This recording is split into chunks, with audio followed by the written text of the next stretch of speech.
Bom dia. Paz, graça, perdão, misericórdia fazem parte desse nosso tempo na presença de Deus. Abra sua Bíblia na carta do apóstolo Paulo aos Romanos, capítulo 1.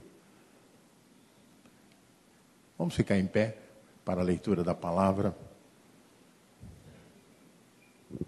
Vamos ver apenas 2 versículos. Capítulo 1, versículo 16 e 17. Pois não me envergonho do Evangelho, porque é o poder de Deus para a salvação de todo aquele que crê, primeiro do judeu e também do grego. Visto que a justiça de Deus se revela no Evangelho, de fé em fé, como está escrito, o justo viverá por fé. Pai, muito obrigado por esses momentos em que, em meio à caminhada da semana, nós nos recolhemos junto com o povo de Deus neste santuário para abrir nosso coração e reconhecer a tua soberania, o teu poder e a tua imensa misericórdia que se renova todas as manhãs na nossa vida. Agora, Senhor, reconhecendo que a boa palavra, a palavra que salva, a palavra que instrui, a palavra que edifica, vem dos teus lábios, rogamos, fala ao nosso coração, Senhor. Faz do nosso coração terra boa, para que a semente da palavra possa prosperar e produzir muitos frutos, em nome de Jesus. Amém. Você pode assentar.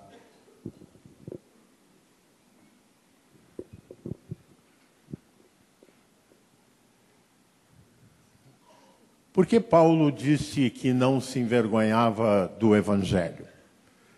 Podemos dizer que nós nos envergonhamos frequentemente de algumas coisas. Até mesmo, muitas vezes, como igreja, ao ver a fragilidade do nosso próprio testemunho em dados momentos, a maneira como muitas vezes nós perdemos o controle e temos que reconhecer depois, pedindo desculpa, pedindo perdão, porque vivemos com a aspiração do Espírito, mas vivemos com as limitações da nossa carne. Certamente, esse domingo, que é o momento da celebração da ceia, é o momento em que mais claramente se evidencia, e se não se evidencia, o coral nos ajudou a evidenciar com esse belo cântico, mostrando a maravilha da graça diante da miserabilidade dos nossos pecados. E se há uma pessoa que pode falar sobre isso, além de eu mesmo e de cada um de nós, é o próprio apóstolo Paulo. Paulo, quando raciocina sobre isso, ele diz: eu, que era um perseguidor do Evangelho, vinha me tornar testemunha do poder de Deus. Paulo havia sido instruído, discipulado por Barnabé. Barnabé, que segundo alguns estudos teria sido algum tipo de convivência do círculo maior dos 70 discípulos de Jesus, de onde vários outros cujos nomes não conhecemos. E Barnabé, sendo discípulo de Jesus, fez com Paulo aquilo que nós devemos fazer com aqueles que privam conosco no nosso convívio diário. Viver conforme Jesus viveu. Ministrar conforme o modelo de Jesus.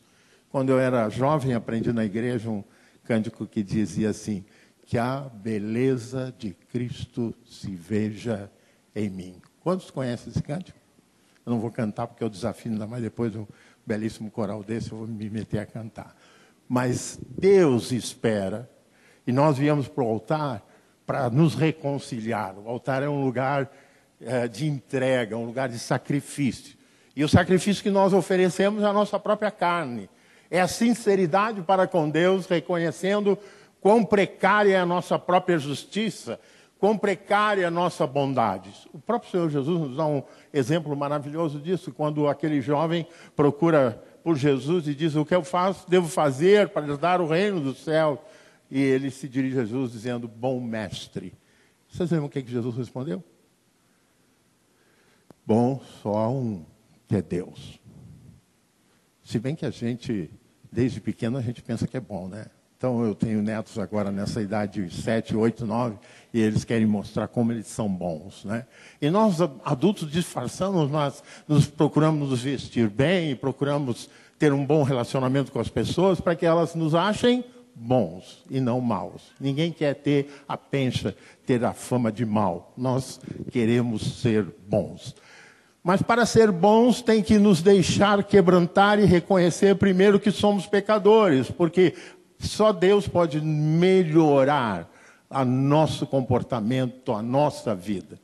Então, se a gente colocar aqui as razões pelas quais nós podemos nos envergonhar, certamente seria uma catarse coletiva, a começar por mim mesmo. Nós sentimos vergonha das condições, muitas vezes, que vivemos como nação, sentimos vergonha da maneira como respondemos no Zap para as pessoas que pensavam durante esse período eleitoral. Alguém falou para mim assim: bispo, agora depois que passar as eleições nós vamos ter que fazer encontro de casais para ver reconciliação, não é? E fazer um retiro de quebrantamento para a igreja pedir perdão uns aos outros, né? Então o clima foi pesado, do qual a natureza humana se manifestou muito claramente, não é? Então devemos nos envergonhar muitas vezes das palavras que dissemos para as pessoas, devemos nos envergonhar das atitudes que tomamos, mas há uma coisa maravilhosa: a graça, o amor de Deus é maior que todo o seu pecado. Diz assim para o seu irmão ao lado: parabéns, Jesus te perdoa.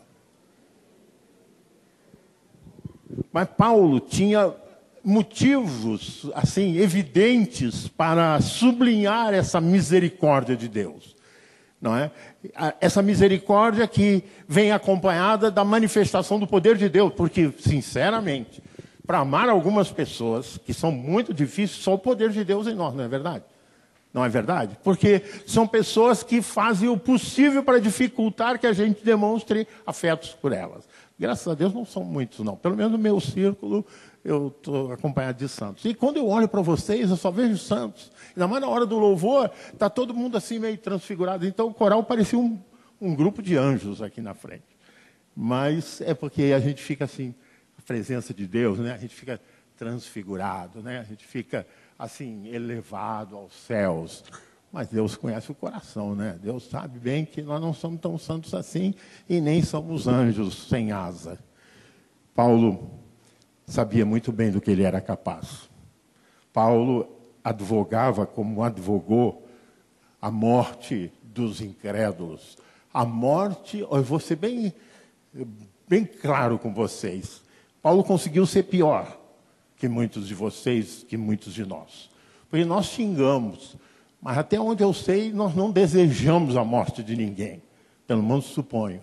Mas Paulo foi ensinado que quem não pensasse igual a ele tinha que morrer.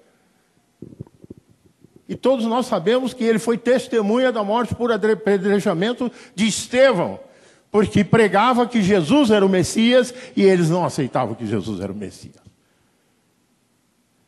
Então Paulo experimentara de perto aquilo que Deus quer que você experimente todos os dias. Porque o nosso Deus não é o Deus só do domingo. Nem é o Deus que é celebrado com os cânticos e louvores e cânticos do coral, ou pela pregação nessa manhã, e pela ceia que você vai participar. O Deus que nós celebramos é Deus de poder todos os dias. É Deus que manifesta a sua graça todos os dias. É Deus cuja misericórdia se estende de geração em geração. Todo o poder pertence a Deus. Repita comigo: todo o poder pertence a Deus. Então diminua os teus problemas, diminua as tuas preocupações, diminua as tuas dores e submeta-as ao poder daquele que tem todo o poder. Paulo, com clareza, muita clareza, ele dá testemunho dizendo que não se envergonhava do Evangelho, porque não é fraco não, é forte. Não se envergonhava do Evangelho, porque era o poder de Deus. E ele estava rememorando aquilo que aprendera de Barnabé. Você abre o Evangelho de Marcos, é um relato breve que introduz a figura de João Batista e logo em seguida a cena do batismo de Jesus. Eu não me lembro do meu batismo, eu fui batizado quando criança na igreja, né? Com menos de 1 ano de idade, 10 meses. Mas batizei muita gente. E aí tem todo aquele momento, família e tudo mais, todo mundo fica enlevado com aquilo, né? Mas nada se aproxima do que está escrito na Bíblia. Nada se aproxima com a narrativa do Evangelho. Porque quando Jesus foi ser batizado, o céu se abriu. E Deus fala, há uma manifestação do poder de Deus sobre a vida do seu filho. Este é o meu filho amado em quem me comprazo. Ou seja, Deus presente. É isso que eu e você precisamos na nossa vida, que a nossa vida esteja cada vez mais centrada no Evangelho, de maneira que nós possamos sentir a manifestação de um Deus presente. Ele se lembra, o mesmo capítulo 1, ilustra o poder de Deus também. Jesus entra na sinagoga em Cafarnaum. E é interessante porque eu vejo isso como uma clara intenção do evangelista, para evidenciar que aquele que o povo estava acolhendo, que o povo estava curioso de saber se era um profeta ou se era o Messias, aquele era realmente o Filho de Deus, o Messias, o enviado de Deus para a redenção.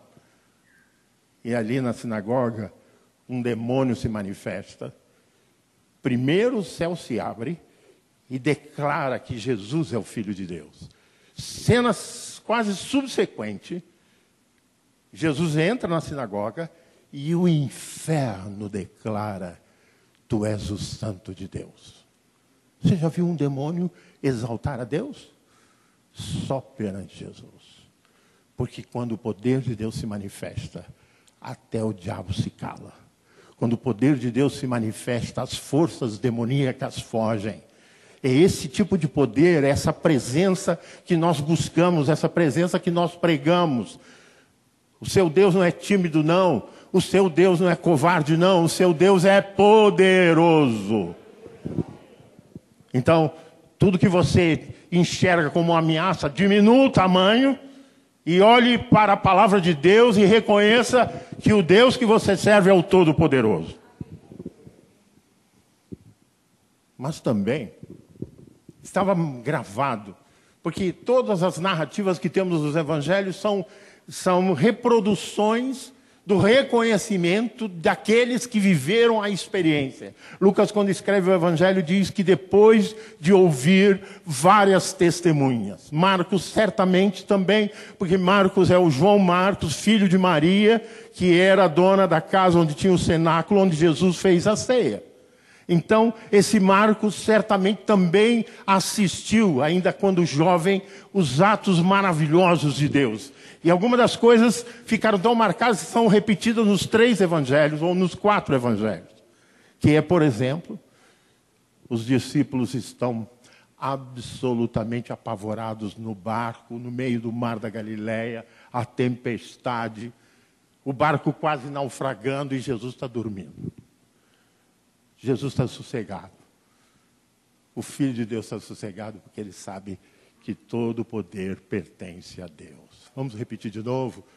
Todo o poder pertence a Deus. Há até um hino no inário, hoje estou trazendo à memória as coisas que me dão esperança, né? Não é? Ó mestre, o mar se revolta, as ondas nos dão pavor. E é verdade. Certamente, em algum momento, ou essa semana, ou nesse mês, algo te assustou.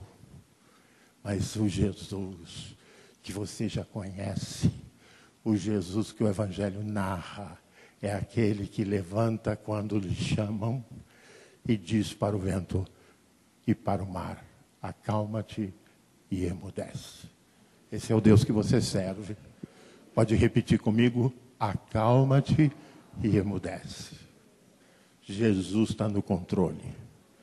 Mas também, quando até mesmo os que se opunham, ou aqueles que tinham motivos para se opor, de repente são alcançados por algo extraordinário, uma enfermidade, uma dificuldade.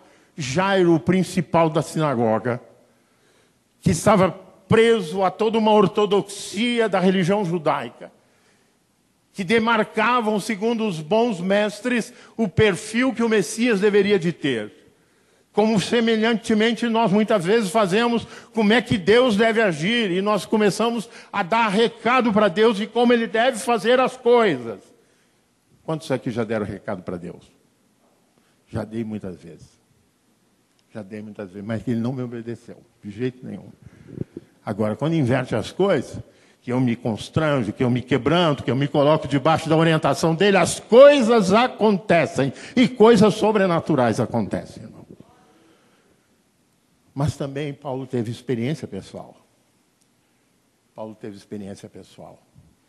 Diz a Bíblia que ele viu Estevão ser apedrejado até a morte. No último momento, não sei se você já observou, lá no capítulo 7 de Atos dos Apóstolos, depois de pregar um belíssimo sermão, Estevão, o primeiro mártir da igreja, é atacado. Paulo está presente, guarda as vestes dos que estão apedrejando, assiste a cena. E você lembra das 3 palavras que Estevão proferiu quando estava para expirar, sendo apedrejado? A primeira é: eis que vejo os céus abertos. Querido, minha irmã, meu irmão, quando você está no centro da vontade de Deus, os céus se abrem sobre a sua cabeça. Os céus se abrem sobre a sua cabeça. A primeira frase é: eis que vejo os céus abertos e o Filho do Homem à direita do Pai. A segunda frase, que deve ser modelo para a nossa vida: Senhor Jesus, recebe o meu espírito. Você precisa ter a certeza da sua salvação, ter a certeza de estar dentro do centro dos planos de Deus, e saber que o dia que Deus te tomar daqui, Ele está recebendo você na glória eterna. Terceiro, um ato da graça, um ato da misericórdia. A terceira frase de Estevão foi: Senhor, não lhes imputes este pecado. Esse é um padrão de vida cristã. Você não entra no céu sem perdoar pecados e sem ter os teus pecados perdoados. Esse vai ser um momento de nós vamos estar no altar. Vamos estar renovando a nossa aliança com Deus. Vamos estar sendo reconciliados com Deus. Mas para isso, você precisa reconhecer que você é pecador.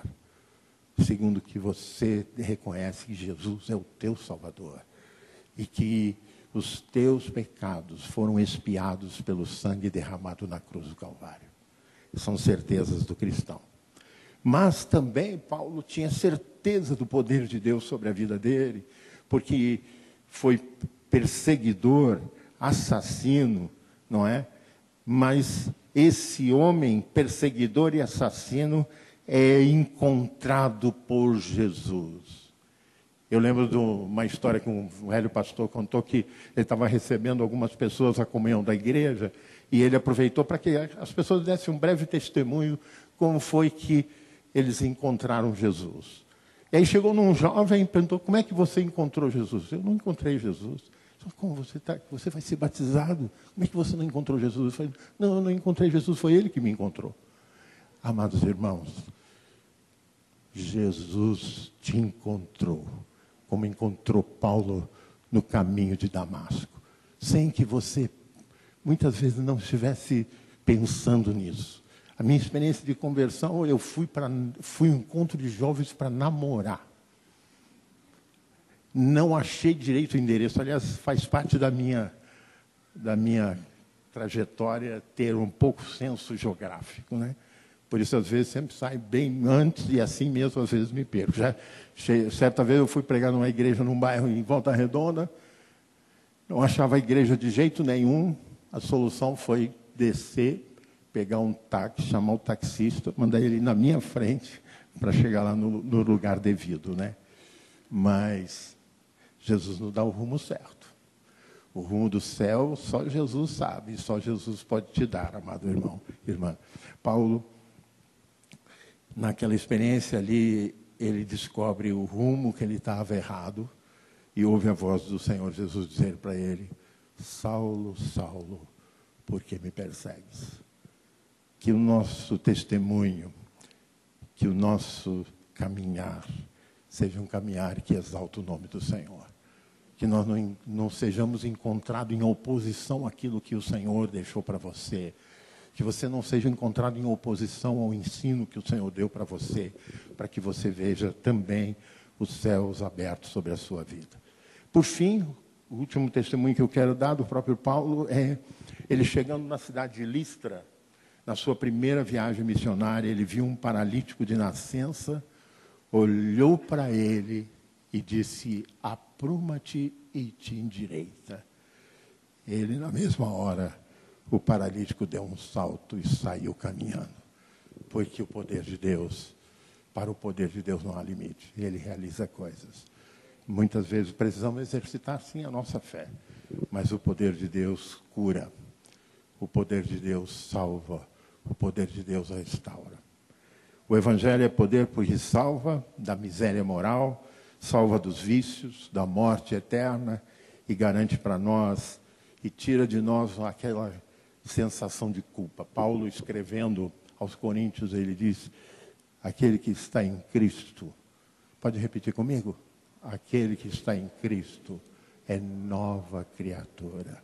As coisas velhas passaram e tudo se fez novo. Você furou o pneu do carro, você põe um pneu novo, né? Você não continua rodando com o pneu furado. Porque você perde o pneu, está sujeito de perder a roda. Então, meu irmão, se você crê que Jesus perdoou os teus pecados, não dirija a sua vida pelo retrovisor. Não fique olhando para trás. Caminhe em direção à soberana vocação em Cristo Jesus. Aquele que nem morte, nem vida, nem anjos, nem principado, nem coisas do presente, nem do porvir, pode te separar do amor de Deus que está em Cristo Jesus. E já que nós estamos falando de reencontro, eu gostaria de convidar você que reconhece que sua vida com Cristo, sua vida cristã, não está como você está ouvindo do Evangelho. E você reconhece que você precisa estar no altar, confessar, reconciliar. E se você ainda não é membro da igreja, se o Senhor falou contigo, que tem algo especial e novo para a sua vida, eu convido você a deixar o seu lugar. Eu quero ajoelhar aqui e orar por você, para que a alegria do Evangelho, aquela alegria que o inimigo está tentando tirar do seu coração, possa irromper nessa manhã.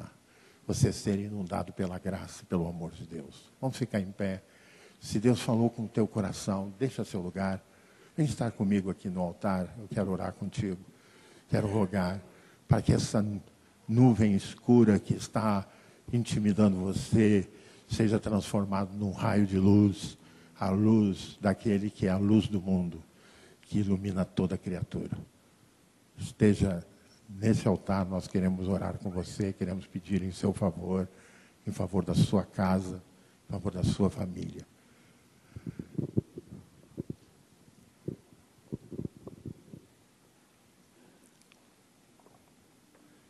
O Deus que ouve o nosso clamor está pronto a visitar você. Visitar você no seu limite, visitar você na sua aflição.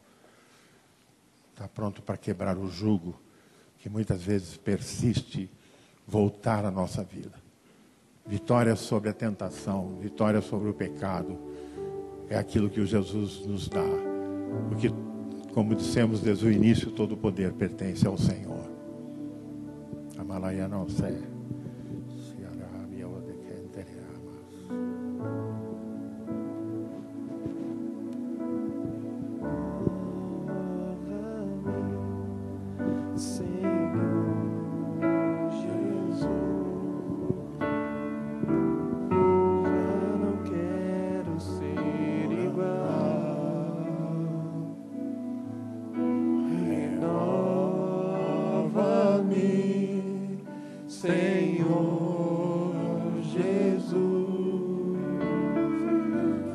De repente você tem uma enfermidade que disseram para você que não tem cura. A cura está no altar do Senhor Jesus. É Ele quem realiza. É Ele que realiza a cura.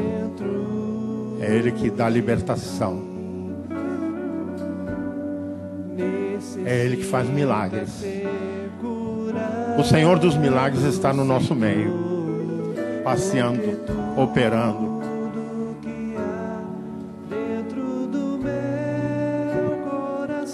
Aleluia, Jesus. Salamaia desce. Necessita mais de ti. As pessoas. Renova-me, Senhor Jesus. Irmãos e irmãs do Ministério de Intercessão que puderem chegar aqui à frente e orar pelas pessoas, devem fazê-lo. Impõe as suas mãos. Invoca o poder do sobrenatural de Jesus. Põe em mim teu coração, porque tudo que há dentro de mim necessita ser curado, Senhor, porque tudo que há dentro do meu coração